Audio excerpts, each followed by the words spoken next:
Bonjour à tous et bienvenue sur cette session de Congo Design Art TV sur l'interprétation des modèles qui entre dans son module numéro 4. Alors, l'interprétation de modèles vous est proposée également par Congo Design Art comme je venais de le souligner. En guise de début, n'oubliez pas de vous abonner à la chaîne Congo Design Art TV et de liker le contenu et de nous faire des commentaires pour d'autres précisions et d'autres éléments à ajouter. Alors nous passons directement à cette phase qui concerne le module 2, les domaines de l'interprétation. Nous venions de voir dans le module 1 tout ce qui concernait les aspects définitionnels, ce qu'est l'interprétation et ce qu'est le modèle. Donc nous n'avons pas fini d'aborder l'ensemble du modèle, mais je pense qu'avec les définitions, vous avez pu comprendre de quoi il s'agissait.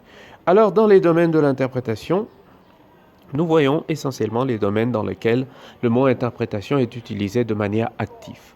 Alors nous passons sur le premier. Le premier, c'est le domaine militaire. Alors dans le domaine militaire, puisqu'on parle de ce domaine, il y a une science qui traite exclusivement de ce domaine, ce sont les sciences militaires.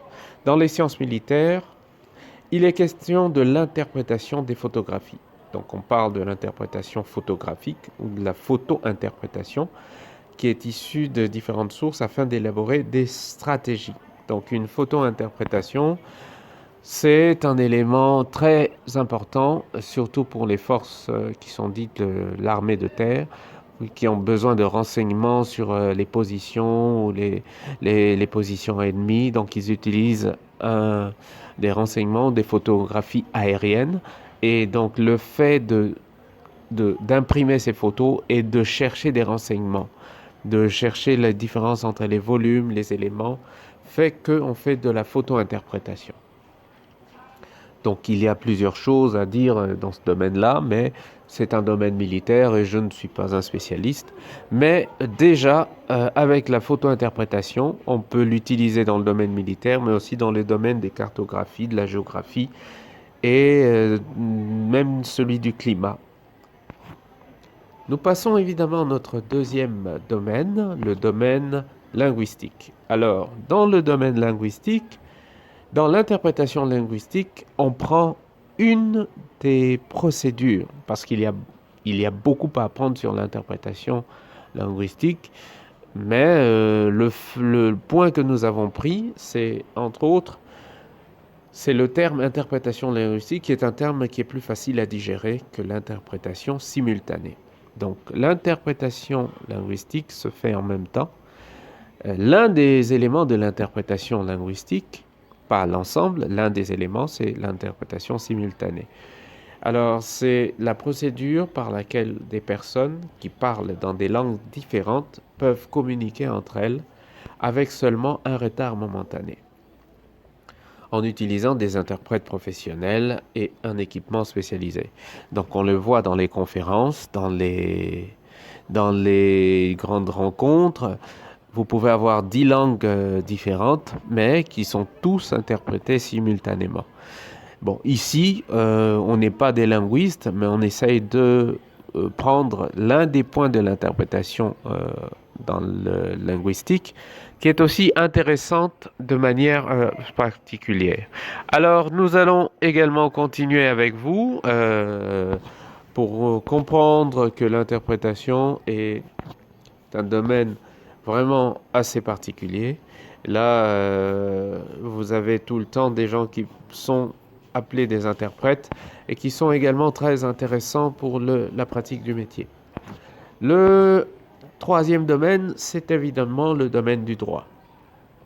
Dans le droit, on parle d'interprétation lorsqu'il porte sur une décision de justice. Alors, le mot interprétation désigne la procédure par laquelle, à la demande d'une des parties, qui évoque l'imprécision, le juge explicite les décisions contenues dans son jugement.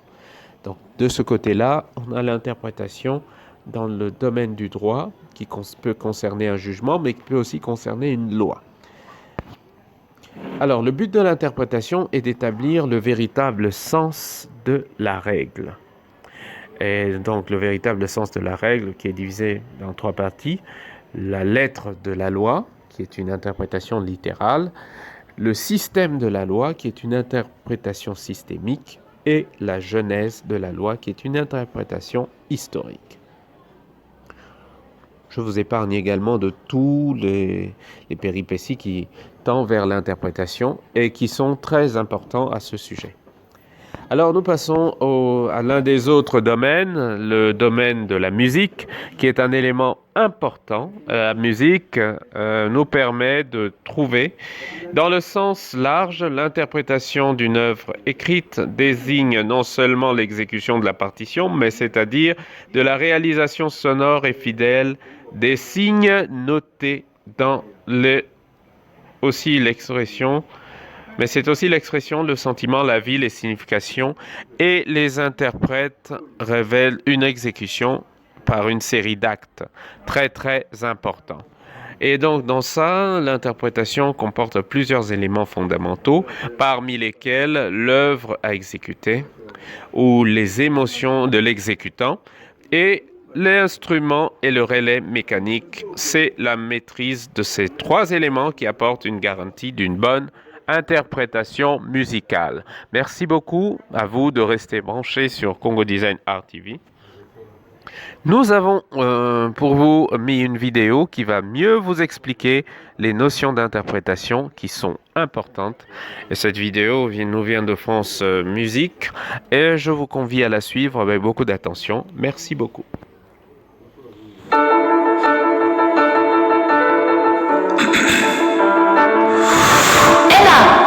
Pas si vite. Vous avez réfléchi à votre interprétation de ce chant, à la manière dont vous allez lui donner vie?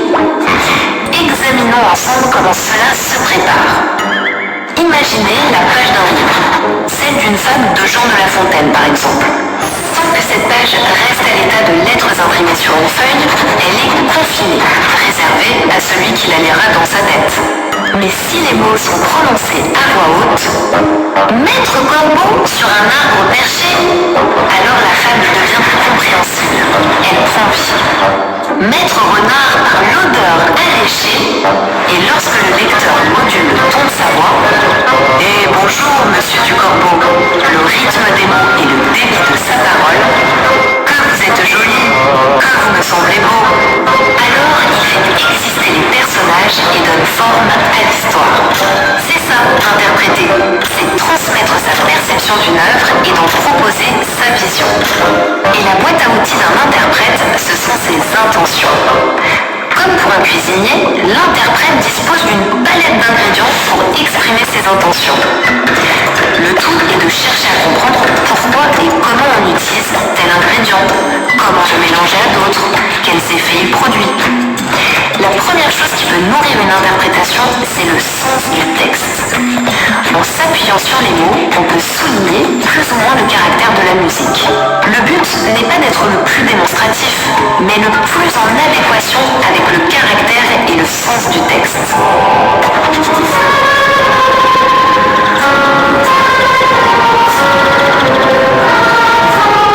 Ensuite, le phrasé, c'est-à-dire la façon de prononcer les mots, joue aussi son rôle.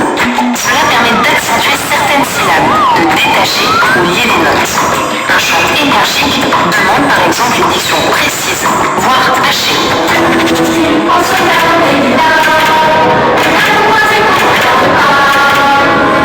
Alors qu'un chant lent peut demander de coller ensemble toutes les syllabes des mots. On appelle ça chanter legato.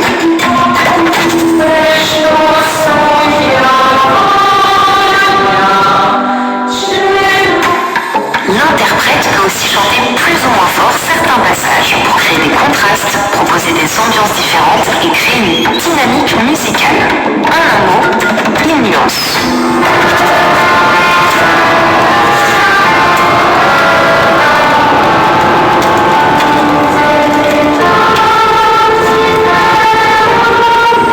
Enfin, le timbre est un précieux ami. Car la voix, avec ses variantes de couleurs, est parfaite pour restituer le style musical de la pièce.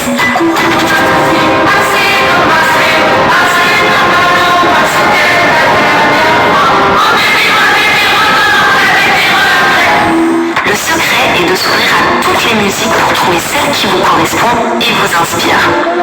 Comme toujours, ouvrez bien les oreilles avant d'ouvrir la bouche, car à l'évidence, l'expressivité de certaines musiques vous apparaîtra plus propice à une proposition